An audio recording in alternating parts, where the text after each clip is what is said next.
Bonsoir. Si tout le monde avait le même bras que la femme bionique, on n'en parlerait même pas. Mais les taches de graisse, d'huile, de peinture, de viande calcinée, de confiture brûlée et de rouille sont assez tenaces parfois qu'il faut frotter fort. Et pour ça, il existe ce qu'on appelle les poudres à récurer. Mais attention toutefois à la coutellerie fine, aux tuiles luisantes, aux baignoires émaillées aussi. Vous allez les égratigner parce que les poudres à récurer contiennent toutes des abrasifs. Dans ces cas-là, dans les cas délicats, utilisez donc plutôt des produits solubles dans l'eau, comme Spick & Span, Lysol ou encore Monsieur Net, par exemple. Bon, nous avons fait tester en laboratoire 5 de ces poudres à récurer. Nous avons fait tous les tests de la même façon avec chacun des produits, sur une surface d'acier et puis aussi sur des tuiles. Même quantité de poudre dans chaque cas sur un chiffon humide, en frottant en rond pendant 1 minute et demie. Je vous donne d'abord les prix à l'once de chacun des produits testés. Comet et Steinberg coûtent 2 cents l'once, Ajax et Dutch 3 cents l'once, et enfin Bonami, qui est un peu plus cher, 5 cents l'once. Disons d'abord que pour enlever les taches de confiture brûlée, de rouille, de peinture à l'huile et de mélasse calcinée, des taches tenaces, c'est Dutch qui est le meilleur des 5. Vient ensuite Ajax, les deux coûtent 3 cents l'once, et puis en troisième position, sur un même pied d'égalité, Bonami, Comet et Steinberg. Maintenant, pour les taches de viande brûlée, d'huile ou de graisse, alors là, les 5 poudres sont aussi efficaces les unes que les autres. En conclusion, pour les taches tenaces, Dutch est le meilleur des 5 récurrents, 3 cents l'once. Ajax vient en deuxième, 3 cents l'once également.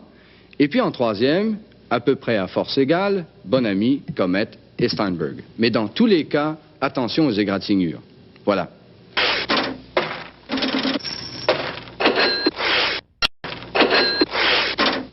C'est un dossier choc que nous vous présentons ce soir.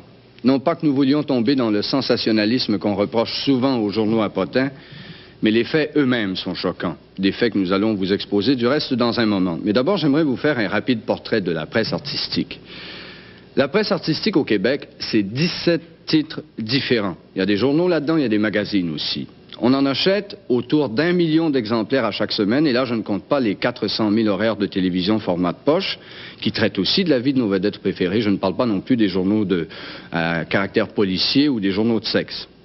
Admettez qu'il n'y a pas beaucoup de pays au monde qui peuvent se vanter d'en faire autant, toute proportion gardée. Au total, toute la presse artistique, ça représente autour de 35 à 40 millions de dollars qui sortent de nos poches à chaque année. Ceci dit, la presse pop vit essentiellement de nos vedettes. Elle remplit ses pages grâce au malheur, au bonheur ou encore aux extravagances des héros de nos téléromans et de nos chanteurs populaires. Mais il faut dire aussi que l'inverse est vrai. Il y a certaines de nos vedettes qui vivent grâce à la presse pop, n'hésitant pas à envoyer leurs plus récentes photos en bikini sur une plage d'Acapulco dans l'espoir d'enregistrer un 45 tours en revenant. Mais un journal, même s'il veut divertir, vend d'abord de l'information. Est-ce que les journaux et les magazines artistiques de langue française du Québec nous en donnent pour notre argent? C'est ça la question que nous posons. Est-ce que les gens croient en général à ce qui est écrit dans les journaux? Ils y croient fermement. Ils y croient dans une proportion d'à peu près 90 %. C'est-à-dire qu'il y a 90 % des lecteurs qui croient dur comme fer ce qui est écrit dans les journaux artistiques. Et il faut bien se garder de leur démentir la véracité parce qu'ils ne vous croiraient pas.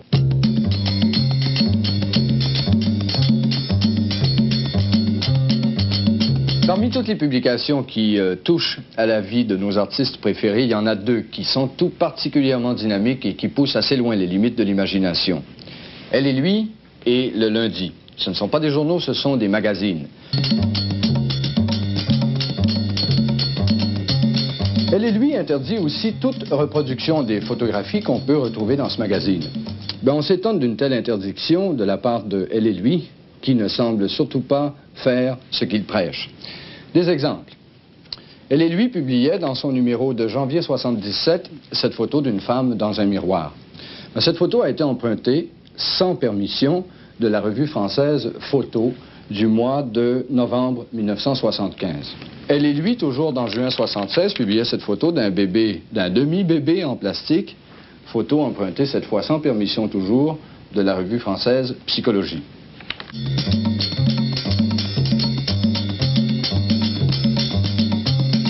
Le lundi maintenant. Le lundi est un hebdomadaire, 90 cents la copie. Son éditeur est également Claude Charron. 250 000 lecteurs selon la propre publicité du lundi. Dans son numéro de septembre 77, le lundi nous propose en page 34 une entrevue exclusive avec un nouveau millionnaire de l'Auto-Canada, M. Paul Perrault. Retenez bien le nom. Tous les abus et toutes les erreurs qu'il a commises depuis qu'il a gagné le million à l'Auto-Canada. M. Perrault, c'est bien vrai que vous avez gagné 1 million à l'Auto-Canada? Oui, l'été dernier. L'été dernier? Oui. C'est vrai, là, vous êtes millionnaire d'Auto-Canada. Oui. Vous n'acceptez pas d'être vu à la caméra pour des raisons qu'on comprend, des raisons évidentes. C'est votre vie privée. J'aimerais, si vous voulez, qu'on regarde un peu les propos que vous prête Bernard Lavoie dans le lundi du mois de septembre 77. D'abord, que vous avez démissionné de l'usine où vous travaillez quand vous êtes devenu millionnaire. Je ne travaillais pas dans une usine. Vous n'avez pas démissionné? Non, je n'ai pas démissionné. Votre patron s'appelle bien Guy Saint-Onge? Non, je n'ai pas de patron qui s'appelle Guy Saint-Onge. Je travaille pour moi-même. Avez-vous changé votre Toyota? Non, je n'ai jamais eu de Toyota. Vous avez acheté 2 autos neuves, une à votre femme, une à vous? Je n'ai pas acheté d'auto, j'ai encore la même auto que j'avais avant. Vous avez acheté une maison? Non, je n'ai pas acheté de maison. Bernard Lavoie dit également que vous êtes allé en Europe, enfin, vous faites dire que vous êtes allé en Europe 2 mois et puis ensuite en Floride 1 mois. Non, je n'ai pas fait de voyage depuis ce temps-là. Est-ce que c'est vrai que votre femme vous a convaincu de donner 50 000 $ à sa mère? Non, je n'ai pas donné d'argent à ma belle-mère parce qu'elle est morte depuis plusieurs années. Est-ce que vous l'avez rencontré, Bernard Lavoie, du lundi? Non, je ne le connais pas du tout. Il vous a pas téléphoné non plus? Il ne m'a pas téléphoné non plus. Le lundi, encore une fois, cette fois s'attaque aux vedettes internationales et publie Les secrets de la femme bionique, un document exclusif, et on peut lire, à l'intérieur du magazine, l'entrevue de la semaine, une entrevue réalisée par Bernard Lavoie. Le lundi, encore une fois, au mois de février toujours, le 25 cette fois, à la une, Les secrets de l'homme de 6 millions de $, entrevue exclusive avec Lee Majors, la vedette de cette série. Et à l'intérieur, encore une fois, une entrevue exclusive réalisée par Jane Conway. Eh bien, j'ai téléphoné à Los Angeles et j'ai parlé personnellement à la dame qui autorise toutes les entrevues que veulent avoir des journalistes avec les vedettes de la télévision et particulièrement de la Universal Studios, qui est le studio qui fait la série La femme bionique et $6 Million Man. Ni Bernard Lavoie, ni Jane Conway n'ont rencontré Lindsay Wagner. Cette dame m'a même affirmé qu'elle avait parlé la veille à Lindsay Wagner elle-même, et Lindsay Wagner ne se souvient pas avoir accordé d'entrevue à Bernard Lavoie ou à Jane Conway. Et le secrétaire de Lee Majors, la vedette de $6 Million Man, m'a répété la même chose. Un dernier exemple, c'est le lundi du 12 mars 1977. À la une, le destin tragique de Jean Duceppe, comment j'ai échappé à la mort. Et à l'intérieur, on nous invite à lire une entrevue exclusive avec Jean Duceppe et sa fille Louise. J'ai eu vent de cet article-là, j'étais encore à l'hôpital et on a bâti, complètement inventé un article. On n'a peut-être pas voulu pas voulu être méchant, mais on a quand même bâti un article, une interview, comme si on m'avait rencontré à l'hôpital ou chez moi. Il dit chez moi aussi. Alors que personne à l'hôpital a pénétré. J'ai eu aucun interview à l'hôpital. Vraiment, je n'avais pas eu. Deuxièmement, le lecteur non plus. Et c'est pas mon genre. Et deuxièmement, chez nous, il n'y a personne qui s'est hasardé depuis fort longtemps, depuis ma naissance, je pense. Par téléphone, alors? Non, non plus. Il y a eu ici un téléphone de fait, je pense, à une de mes filles pour une interview pour moi qu'elle a refusée. Elle aurait dit pas venir à l'hôpital. À l'hôpital, moi, je me rappelle la 3e semaine avoir reçu, quand ils m'ont donné le téléphone, vraiment vivre sans téléphone, pour moi, je suis habitué toujours à téléphoner. J'ai répondu au premier appel et c'est une fille qui se disait journaliste qui m'a posé la question, qu'est-ce que vous faites d'être dans un état pareil? J'ai dit, écoutez, je prends un tas de réponse, justement, j'ai fermé la ligne, c'est tout.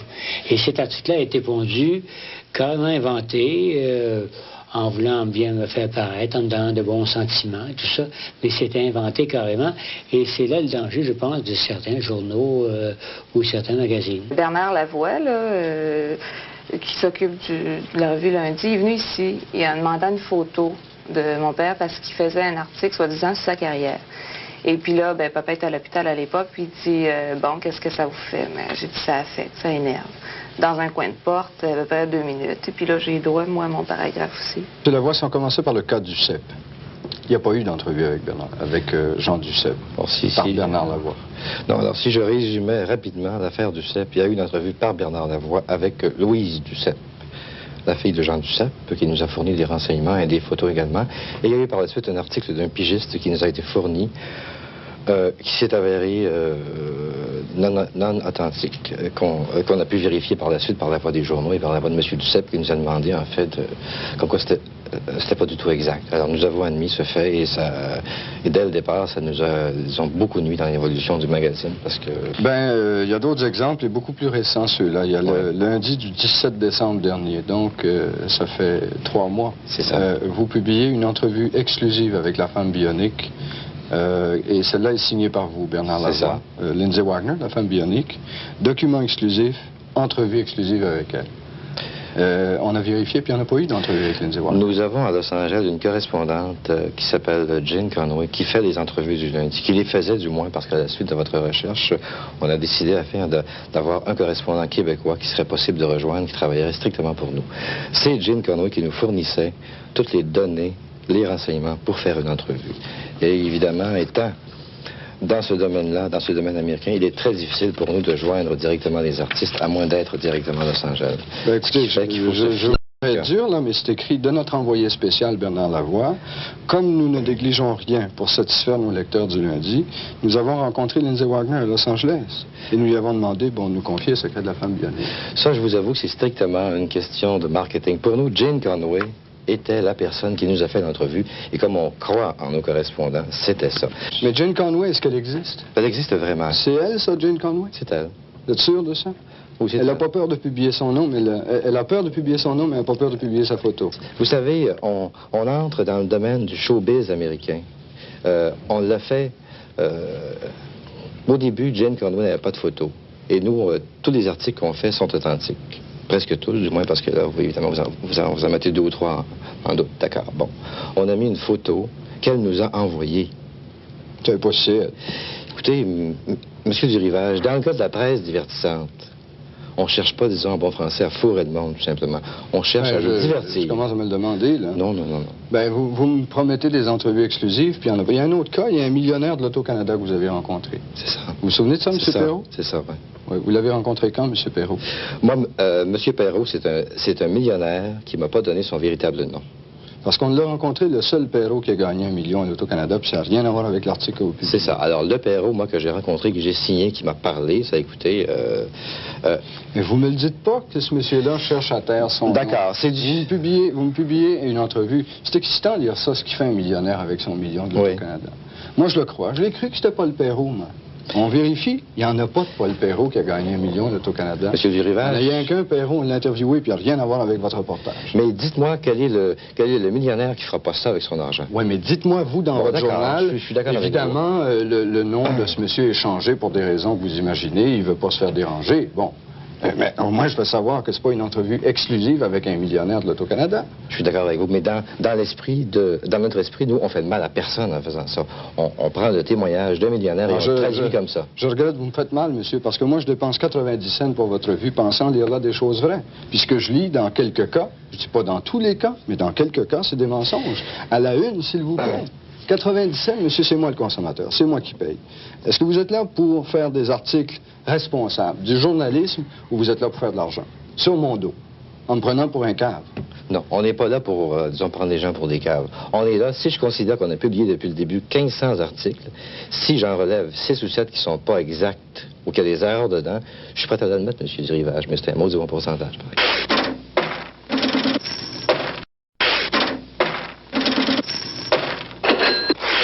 Pour l'instant, je suis à peu près tout seul ici. Mais dans 3 semaines, nous allons commencer à envahir cet appendice du Québec que devient Old Orchard à chaque été, depuis qu'Henry Ford a inventé l'automobile, au moins. Les Potvins, les Brousseaus, les Pageaus, les Lachapelles nous attendent avec espoir, malgré les plumes qu'a perdu notre dollar depuis quelques mois. Remarquez, ils n'ont pas tellement à s'inquiéter parce que ce qu'ils ont à nous vendre n'a pas de prix, la plage. Et on est tellement assuré ici de la fidélité des Québécois que cet été, grâce à des cours qu'ils viennent tout juste de terminer, les policiers vont même vous donner vos contraventions en français. Oui, nous irons à Old Orchard cet été, où l'air salaire de vient doucement se mêler au parfum de frites, puis de hot dogs stylés. Au bruit des vagues, au bruit des rêves, des montagnes russes viennent se mélanger. Votre clientèle, des Québécois? Oh, pas mal. Majorité. Pas mal la majorité. Ouais. Ouais. Gros des Canadiens. Et c'est toujours comme ça depuis que vous êtes propriétaire oui, ici? Oui, Ouais. oui. Est-ce que ce sont les mêmes qui reviennent tout le temps ou est-ce que vous avez beaucoup Pas de... mal. On a ben qui viennent à toutes les années. On les voit toutes les années. Puis il y en a d'autres, des nouveaux, à toutes les années. T'sais. Puis il y en a qui aiment ça, ils retournent. Si tu les traites bien, ils retournent encore. Ça va de combien vos prix? Pour 2 personnes, c'est 112 pour une semaine. Pour 4, c'est 118 pour la cabine, 210 pour la motel. Pour 6 personnes, c'est 238. Pourtant, vous êtes assez loin de la mer. Vous êtes à peu près à 1 000 de la plage? À 1 000, oui. Ouais, mais vous avez une piscine, par contre. Oui, oui. Puis c'est plus tranquille. Des fois, les plages, c'est fret. Puis là, il y a mieux se baigner à la piscine. Un motel ici, c'est 40 $ par jour. Commence. À partir la du mois base. de juin? Du 20 juin. Du 20 à la fête juin du travail. jusqu'à la fête du travail. Ça, c'est la pleine saison. Oui. Et hors saison, au début de juin et au mois de septembre, ça coûte combien ici? La moitié prix. La moitié, 20 $ par 20 jour. 20 $. Les pieds dans le sable, les yeux sur la mer bleue, entre les canettes de mal puis de la batte bleue. Pendant 15 jours, on pourra se faire toaster. Oui, nous irons à Old Orchard cet été.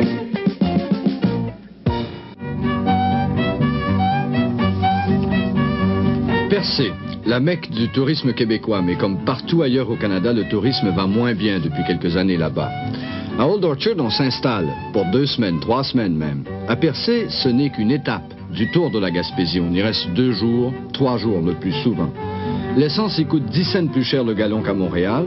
Les restaurants, les hôtels y sont aussi très chers. M. Barry, avec un déficit qui frise les 2 milliards, est-ce que l'industrie touristique va mal au Canada? En fait, ça ne va pas très, très bien, c'est un fait. Est-ce que ça va mal? Ça va mal dans la mesure où on ne pourrait pas, bien sûr, rattraper ce qu'on a perdu jusqu'à maintenant. Et là, bien évidemment, avec les programmes qui sont en voie de développement, eh bien, on escompte qu'on va pouvoir rattraper ces déficits-là et puis finalement, à tout le moins, le réduire progressivement dans les prochaines années. Mais ce qui est perdu est perdu. Ce qui est perdu est perdu.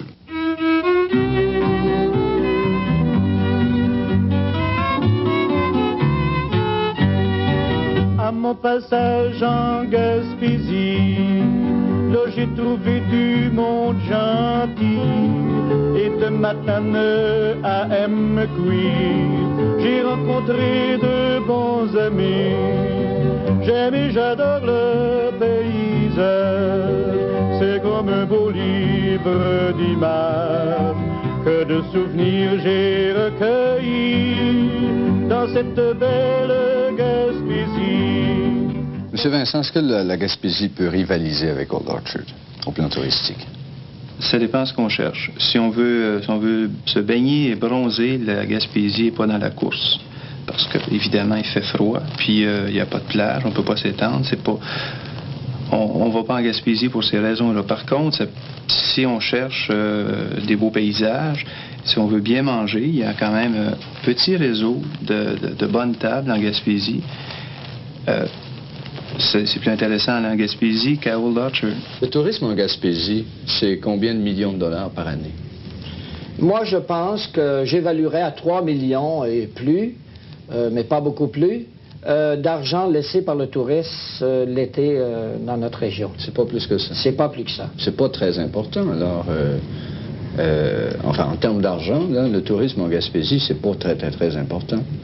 Bien, je pense qu'en Gaspésie, pour les chemins et tout ce que nous avons à offrir dans le moment, je trouve que c'est déjà beaucoup. Mais si les routes étaient terminées dans notre région, et une fois pour tout, là, je crois que le tourisme pourrait plus que doubler dans notre région. Ça fait 30 ans qu'on parle des routes de la Gaspésie. J'ai l'impression que ça change. Enfin, ça change, mais petit à petit. Ça prend du temps, non? Ça prend énormément de temps. Ça fait 50 ans qu'on nous dit qu'on va nous faire des routes. Et vous avez encore la vallée de Matapédia. Il y a eu beaucoup de choses de faites. Mais ça prend trop de temps. Il y a trop de travaux et puis les gens se découragent, arrivent avec des roulades, brisent leur voiture et puis disent bon, en Gaspésie, on ne reviendra pas par rapport à ça. Mais quand même, ils reviennent. Qu'est-ce qu'il y a comme activité à Percé? Comme activité, on a le centre d'art où il y a des spectacles de chansonniers durant l'été. Il y a une discothèque, il y a quelques brasseries. Il y a un terrain de golf, mais qui n'est pas à Percé, malheureusement, qui est à 15 000, à Fort-Prével. Et en fait d'activité, il y a l'excursion autour de l'île Bonaventure, au sanctuaire d'oiseaux.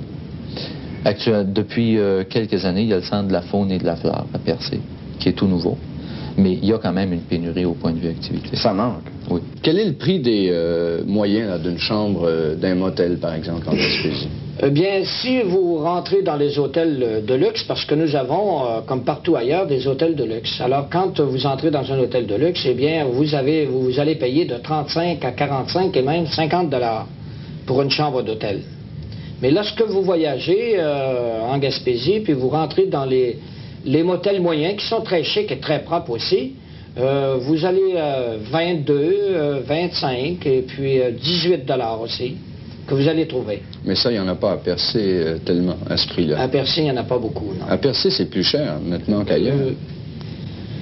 À Percé, c'est un petit peu plus cher qu'ailleurs, oui. Et pourquoi est-ce que c'est si cher? Est-ce que c'est parce que la saison est très courte ou est-ce que c'est parce que les gens qui sont là veulent profiter du tourisme et du rocher pour faire une piastre? C'est parce qu'à Percé, le touriste qui veut demeurer à Percé doit payer plus cher et la saison est courte à Percé, plus courte qu'ailleurs. Parce que c'est complètement dans la pointe et puis c'est plus froid. Alors, la saison étant courte, les hôteliers en profitent pour récupérer le plus possible d'argent. Vous passez dans ma région, arrêtez-vous à ma maison, je vous recevrai à ma façon, et je vous chanterai mes chansons. Mes amis, je vous remercie de m'avoir si bien accueilli. J'espère n'avoir pas fait d'oubli à mon passage en Gaspésie. Est-ce que vous allez, des fois, vous autres, prendre des vacances au Canada? On y va quasiment toutes les années. Oui? Où est-ce que vous allez? Au carnaval. On a déjà été à Chicoutimi pour le carnaval là-bas, puis ici à Québec. Des fois, on va à Clare, puis Edmundston, puis des places à l'autre bout, là, dans le nord du Maine. Ouais. À l'automne, allez-vous à la chasse, à la pêche? Ah, moi, je vais à la chasse, oui. Quasiment à tous les 2 ans, oui. Ouais. Et tout à Newfoundland, pour l'Armial, avant, tu sais. Puis à Chibougamau, puis j'ai été à une place, La Tulipe. Ça, c'était dans l'autre bout, là. Il faut que tu traverses à Montréal pour monter là-dedans. C'était un autre 100 000 par-dessus Montréal. Mais Chibougamau, c'est encore plus loin que ça. Vous y allez en avion? On prend un avion là, pour 60 000. Ils nous emmènent là-dedans, puis ils nous ramassent à la fin d'une semaine. Et ils nous oublient pas. Comment ça, si vous n'oubliez pas? Bien, ils nous ont oubliés pour 4 jours, une fois. Ouais. Ils vous ont laissé là-bas 4 jours? Nos femmes d'enquête, ils sont mis à appeler, puis là, ils ont gardé un lit, puis ils ont vu qu'il y avait oublié 6 gars dans le bois.